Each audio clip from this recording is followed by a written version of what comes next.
Hi everyone, welcome to Punjab Success Mantra. My name is C.S. Sonam Sharma and I welcome you all in our new series for Excise and Taxation Inspector Examination of Punjab Government.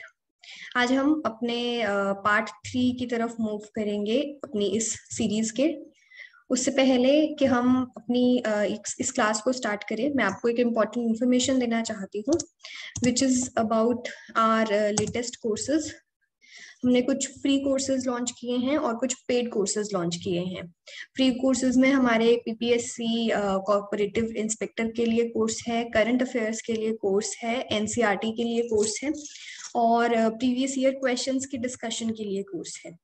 अगर आप लोग interested हो तो आप given numbers पे contact कर सकते हो। डिस्क्रिप्शन में नंबर्स दिए होंगे, कांटेक्ट इन्फॉर्मेशन दी होगी, आप उस पे कांटेक्ट कर सकते हो। एंड पेड इनिशिएटिव्स में हमारी एमसीक्यू सीरीज है, पीसीएस बैच है और जितने भी गवर्नमेंट एग्जाम्स हैं पंजाब के उनके लिए एक मास्टर कोर्स भी है। इसके बारे में हम क्लास के एंड में बात करेंगे। एंड एक ह्यूमन रिसोर्स मैनेजमेंट के लिए भी कोर्स है। अगर आप लोग इनमें से किसी भी कोर्स को सब्सक्राइब करना चाहते हो तो आप डिस्क्रिप्शन में दिए गए नंबर्स पे कांटेक्ट कर सकते हो। तो अब हम अपनी क्लास को स्टार्ट करते हैं। हमने एमसीक्यू सीरीज स्टार्ट की थी जिसमें हमने अभी तक 20 एमसीक्यूज डिस्कस किए हैं, 10 एमसीक्यूज ईच इन 2 क्लासेस। आज हम बात करेंगे कुछ और एमसीक्यूज के बारे में एंड ये जो एमसीक्यूज हैं ये मेनली जीएसटी के ऊपर बेस्ड होने वाले हैं। थोड़ा सा और लेवल हम एडवांस करेंगे क्योंकि ये मेनली जीएसटी पे इसका फोकस होगा। तो आपका पहला क्वेश्चन है, which task force was formed for GST in 2013 to recommend fully integrated GST on national basis. मतलब कौन सी ऐसी टास्क फोर्स बनी थी। Task force is just like a committee जो कि उस पर्टिकुलर मैटर के ऊपर, सब्जेक्ट मैटर के ऊपर काम करती है, डिस्कशन करती है और रिसर्च करती है। तो क्वेश्चन हमें पूछ रहा है कि उस टास्क फोर्स का नाम क्या था जो कि जीएसटी के लिए बनी थी 2013 में to recommend fully integrated GST on national basis. 4 option है हमारे पास, fiscal responsibility and budget management, task force in GST, task force in direct and indirect taxes, direct and indirect taxes responsibility and management. ये 4 task forces के नाम है। आपको बताना है कि इनमें से कौन सी ऐसी थी जो जीएसटी के लिए बनी थी ताकि उसको हम नेशनल लेवल पे, नेशनल बेसिस पे फुली इंटीग्रेटेड टैक्स की तरह इंट्रोड्यूस कर सके। तो इसका जो आंसर है वो है first, fiscal responsibility and budget management. ये जो साल था ये 2013 नहीं था, ये 2003 था। क्वेश्चन गलत है, 2013 नहीं है, ये 2003 है। तो आप प्लीज इसको ठीक कर लेना। 2000 में क्या हुआ कि उस टाइम के जो प्राइम मिनिस्टर थे उन्होंने जीएसटी के कॉन्सेप्ट को मूव किया, मतलब स्टार्ट करना शुरू किया and they set up a committee to design a GST model for the country. मतलब इंडिया के लिए जीएसटी मॉडल को बनाने की जो स्टार्टिंग थी वो इन्होंने की थी 2000 ईयर में। 2003 में इन्होंने एक टास्क फोर्स बनाई fiscal responsibility and budget management के नाम से, जिसने 2004 में फुली रिकमेंड किया, एक बहुत स्ट्रॉन्ग तरीके से रिकमेंड किया कि जीएसटी को कैसे आप नेशनल लेवल पे, नेशनल बेसिस पे इंटीग्रेट कर सकते हो और एक फुली इंटीग्रेटेड टैक्स आप इंट्रोड्यूस कर सकते हो। 2003 में कमेटी बनी, टास्क फोर्स बनी और 2004 में उन्होंने अपनी report they the. Next question is, which finance minister in 2006 announced GST will be implemented in 2010? ये एक जनरल सा क्वेश्चन है, अगर आप ध्यान दो। 2006 में कौन से फाइनेंस मिनिस्टर थे जिन्होंने अनाउंस किया कि जीएसटी 2010 में अप्लाई हो जाएगा, इंप्लीमेंट हो जाएगा, जो कि अप्लाई कब हुआ, 2017 में। तो 2006 में फाइनेंस मिनिस्टर कौन थे, ये चीज हमको अगर पता होगी तो हम इस क्वेश्चन का आंसर दे सकते हैं।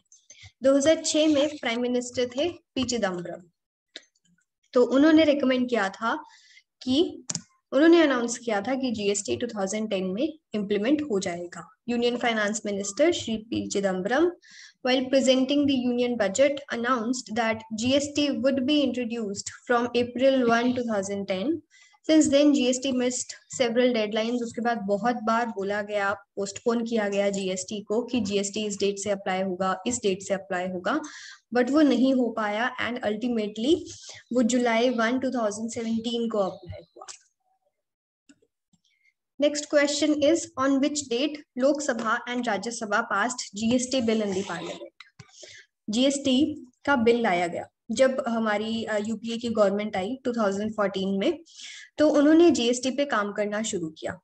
जब 2015 आया तो उन्होंने जीएसटी का बिल जो था कॉन्स्टिट्यूशनल अमेंडमेंट बिल, उसको पार्लियामेंट में पेश किया, पहले लोकसभा में फिर राज्यसभा में। लोकसभा में ये जो बिल था वो 6 मई 2015 को पास हुआ था और राज्यसभा में ये बिल 3 अगस्त 2016 को पास हुआ था। तो ये 2 डेट्स हैं जो आपको याद रखनी है। इसके अलावा कॉन्स्टिट्यूशनल अमेंडमेंट बिल का नंबर क्या था? वो नंबर था 122nd, 122वीं कॉन्स्टिट्यूशनल अमेंडमेंट लाई गई थी, बिल लाया गया था 2014 में, ताकि हम जीएसटी को इम्प्लीमेंट करवा सके, जीएसटी को लेकर आ सके इंडिया में। और 101 कॉन्स्टिट्यूशनल अमेंडमेंट के साथ उस बिल को पास किया गया था। पहले ये बिल पास हुआ लोकसभा और राज्यसभा में, उसके बाद 50% स्टेट्स ने इसकी रेटिफिकेशन की थी and then it received the assent of the president on 8 September 2016 and फिर ultimately उसकी एक्ट्स के ऊपर काम करना शुरू किया गया और फिर जीएसटी को इम्प्लीमेंट किया गया 2017 में।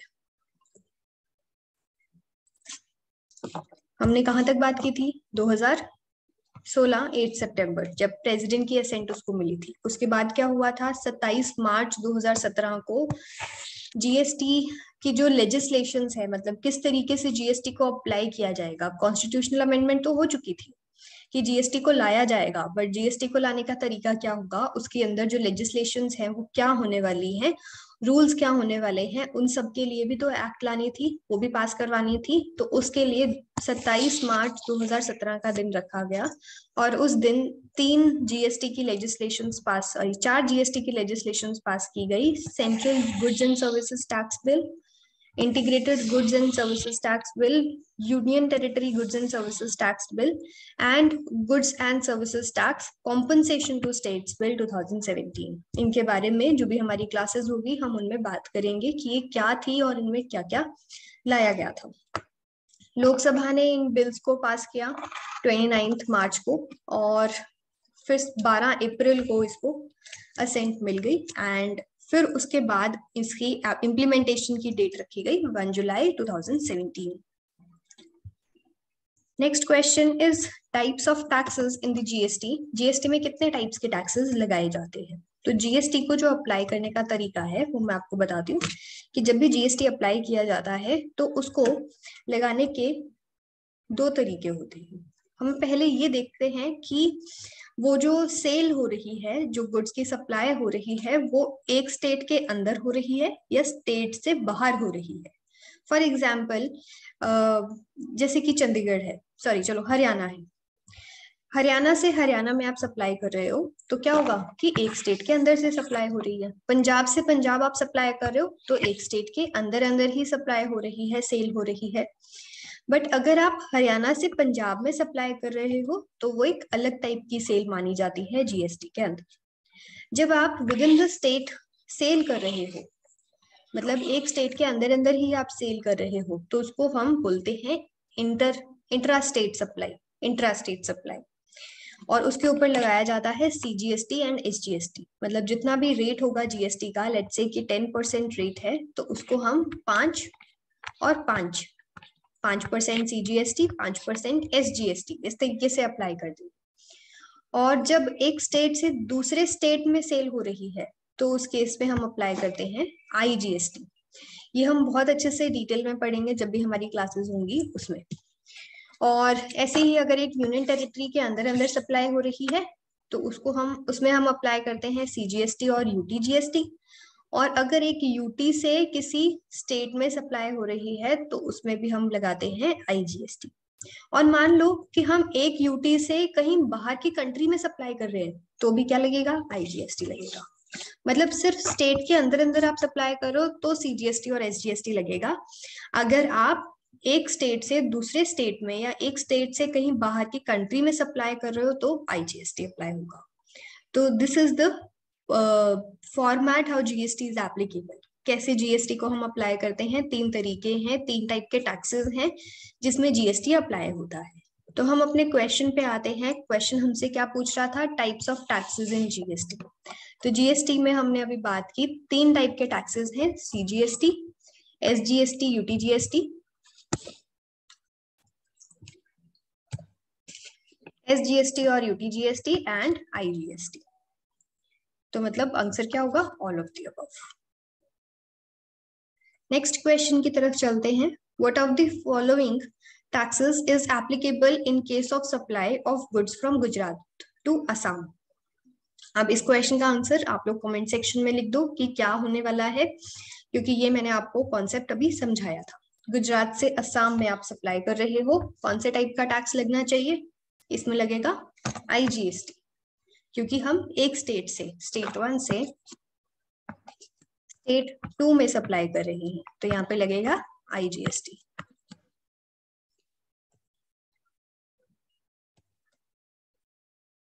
Next question is which of the following taxes is applicable in case of supply of services from Ludhiana to Moga। Ludhiana से मोगा में आप सप्लाई कर रहे हो। लुधियाना कौन से स्टेट का पार्ट है, पंजाब। मोगा कौन से स्टेट का पार्ट है, पंजाब।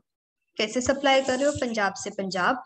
तो कौन सी टैक्सेस लगनी चाहिए, CGST, SGST दोनों। पंजाब यूटी नहीं है तो यूटी GST नहीं लगेगा। तो इसका आंसर क्या होना चाहिए, both A and B। Which of the following taxes is applicable in case of supply of services from Chandigarh to Chandigarh। Chandigarh से चंडीगढ़ आप सप्लाई कर रहे हो तो कौन से टाइप का टैक्स लगेगा, both A and D। A and D का मतलब CGST और UTGST। अब चंडीगढ़ क्या है, एक यूनियन टेरिटरी है विदाउट लेजिस्लेचर। देखो यूनियन टेरिटरी भी आपको पता होगा 2 टाइप की होती है, एक विदाउट लेजिस्लेचर और एक विद लेजिस्लेचर। विद लेजिस्लेचर का मतलब है यहाँ पर स्टेट गवर्नमेंट भी होती है, विदाउट लेजिस्लेचर में स्टेट गवर्नमेंट नहीं होती। तो जब स्टेट गवर्नमेंट है तो हम उसको क्या मानेंगे, एज अ स्टेट मानेंगे, एज अ स्टेट मानेंगे। मतलब हमारे देश की जो 2 यूटीज हैं, दिल्ली एंड पुडुचेरी, ये 2 यूटीज में हम UTGST नहीं लगाते, बल्कि हम लगाते हैं SGST, क्योंकि इनको हम एज अ स्टेट कंसीडर करते हैं, because they have a state legislature and they don't have the complete role of union territory. तो यहाँ पे स्टेट लेजिस्लेचर है, इसलिए हम यहाँ पे SGST लगाते हैं। बट चंडीगढ़ में स्टेट लेजिस्लेचर नहीं है, वो एक कंप्लीट यूनियन टेरिटरी है, तो हम यहाँ पर लगाएंगे CGST एंड UTGST दोनों, और आंसर होगा both A and D। Question number 8, which of the following taxes is applicable in case of supply of services from Delhi to Delhi। अब जैसा मैंने आपको बताया, दिल्ली क्या है, वैसे तो एक यूनियन टेरिटरी है, बट उसके साथ उसमें एक स्टेट लेजिस्लेचर भी आ जाता है, स्टेट गवर्नमेंट भी आ जाती है, तो वहां पर हम क्या लगाएंगे, SGST एंड CGST। तो आंसर होगा बोथ A and B।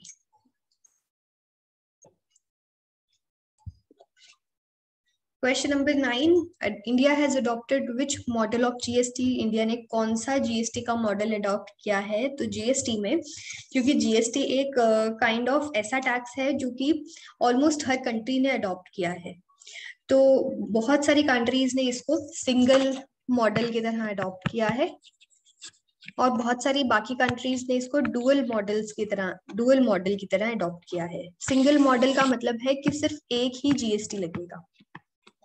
यहाँ पे कोई भी इस तरीके से हम डिवाइड नहीं करें कि CGST है, SGST है,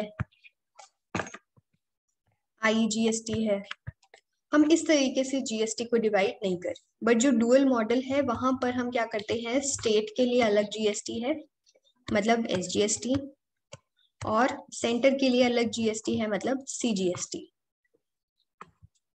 इस मॉडल को हम बोलते हैं डुअल मॉडल। तो अब इसके अकॉर्डिंग बताओ कि जीएसटी में कौन सा जीएसटी का कौन सा मॉडल इंडिया में अडॉप्ट किया गया है, वो आप कमेंट में लिख दो फटाफट से। तो इंडिया का जो मॉडल है वो है डुअल मॉडल, क्योंकि यहाँ पर हम क्या कर रहे हैं, दो टाइप के टैक्सेस लगा रहे हैं। स्टेट के अंदर जो सेल हो रही है उसके लिए अलग, और स्टेट से बाहर जो सेल हो रही है उसके लिए अलग। अब बहुत सारी और भी कंट्रीज ने ये मॉडल को अडॉप्ट किया है, और वो सारी कंट्रीज का जो कॉन्स्टिट्यूशनल स्ट्रक्चर है वो सेम है एज ऑफ इंडिया। जैसे कि ब्राजील एंड कनाडा, जहाँ पे फेडरल स्ट्रक्चर फॉलो किया जाता है, और इंडिया भी क्योंकि एक फेडरल स्ट्रक्चर फॉलो करता है, तो यहाँ पे भी डुअल सिस्टम को यूज किया गया है जीएसटी को लेवी करने के लिए। अब हम अपने लास्ट क्वेश्चन की तरफ मूव करते हैं। GST compensation cess is levied for a period of. GST compensation cess, जब हमने जीएसटी के बिल्स पास करने की बात की थी, तो हमने बात की थी 4 टाइप के बिल्स की, CGST, IGST, UTGST, UTGST and SGST, दोनों एक साथ थे। और इसके अलावा एक और बिल था, वो था GST compensation bill, compensation to states bill. वो कॉम्पनसेशन टू स्टेट्स बिल क्या था कि जब हमारे देश में जीएसटी की बात चल रही थी, तो बहुत सारे स्टेट्स को लगा कि जब वैट हट जाएगा तो स्टेट्स का जो रेवेन्यू है वो कम हो जाएगा, रेवेन्यू का लॉस होगा स्टेट्स को, मतलब स्टेट्स को जो इनकम आ रही है, स्टेट गवर्नमेंट्स को जो इनकम आ रही है वो कम हो जाएगी। तो इस डर से वो जीएसटी को मना करने लग गए। और जब वो जीएसटी को मना करने लग गए, तो हमारे देश की जो सेंट्रल गवर्नमेंट थी, तो उन्होंने ये सोचा कि क्योंकि जब तक जीएसटी स्टेट्स हाँ नहीं बोलेंगे, क्योंकि कॉन्स्टिट्यूशन के अमेंडमेंट के लिए स्टेट्स की रेटिफिकेशन चाहिए और स्टेट्स को ये टैक्स पसंद आना चाहिए, तभी वो इसको रेटिफाई करेंगे। तो उन्होंने क्या किया, उन्होंने उनको एक कॉम्पनसेशन देने की बात की, एक कॉम्पनसेशन देने की बात की। उन्होंने बोला कि वैसे तो जीएसटी में आपका रेवेन्यू कम नहीं होगा, बट अगर हुआ तो सेंटर, मतलब सेंटर गवर्नमेंट स्टेट गवर्नमेंट्स को कॉम्पनसेशन देगी। और ये कॉम्पनसेशन ऐसा नहीं है कि अनलिमिटेड टाइम तक जाएगी, ये कॉम्पनसेशन जाएगी 5 साल के लिए, 5 इयर्स के लिए। तो मतलब जब से जीएसटी स्टार्ट हुआ वहां से लेके 5 साल तक जो भी कॉम्पनसेशन होगी स्टेट गवर्नमेंट को regarding loss of revenue,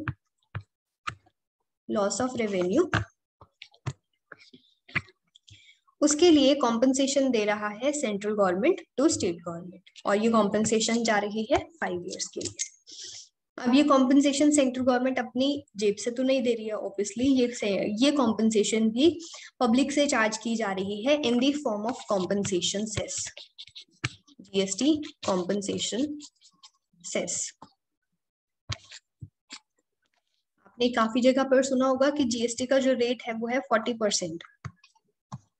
GST का जो रेट है वो 40% तक जाता है। अब 40% तक कैसे जा सकता है वो रेट, जब हाईएस्ट रेट जीएसटी का जो 28% है, जीएसटी में 5% का रेट है, 18% का रेट है, 28% का रेट है, this is the maximum GST 28%। But फिर 40% का रेट कैसे अप्लाई किया जा रहा है काफी गुड्स पर, ये जो डिफरेंस है, ये डिफरेंस है कॉम्पनसेशन सेस का।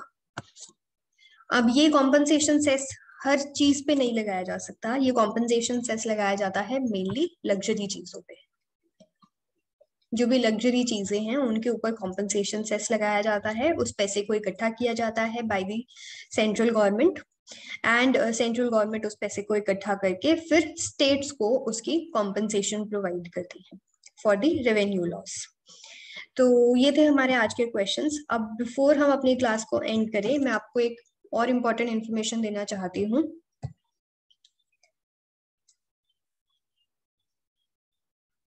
विच is about our Punjab government exams का जो हमारा मास्टर बैच है, जो कि कॉम्बो बैच है एक, और वो हम स्टार्ट करने वाले हैं 30 मई से। इनफैक्ट वो ऑलरेडी स्टार्ट हो चुका है। तो अगर आप लोग इंटरेस्टेड हो तो प्लीज आप हमारी टीम को कांटेक्ट कर सकते हो गिवन नंबर्स पे। और इस कोर्स के कुछ स्पेशल फीचर्स हैं जो हम आपको यहाँ पर बता रहे हैं, जैसे कि इस कोर्स में 5000 के अराउंड एमसीक्यूज कवर किए जाएंगे, वीकली डाउट सेशन लिया जाएगा, पंजाब की जीके के ऊपर हमारा स्पेशल फोकस रहने वाला है, डेली आपको प्रैक्टिस असाइनमेंट्स मिलने वाली हैं। इसके अलावा आपको 5000 एमसीक्यूज प्रैक्टिस के लिए तो मिलेंगे ही, साथ में आपको 10,000 एमसीक्यूज का एक कोर्स भी मिलने वाला है कॉम्प्लीमेंट्री। एक full length mock test series आपके पास आने वाली है, और इसके अलावा जो भी हमारे एग्जाम्स एडिशनली आएंगे इस कोर्स के लॉन्च होने के बाद, वो भी एग्जाम्स इस कोर्स में कवर किए जाएंगे। तो अगर आप लोगों को ये कोर्स आपके लिए इंटरेस्टेड है, तो आप लोग हमारी टीम को कांटेक्ट कर सकते हो गिवन नंबर्स के ऊपर। हम लोग मिलेंगे अगली क्लास में। Thank you so much, take care.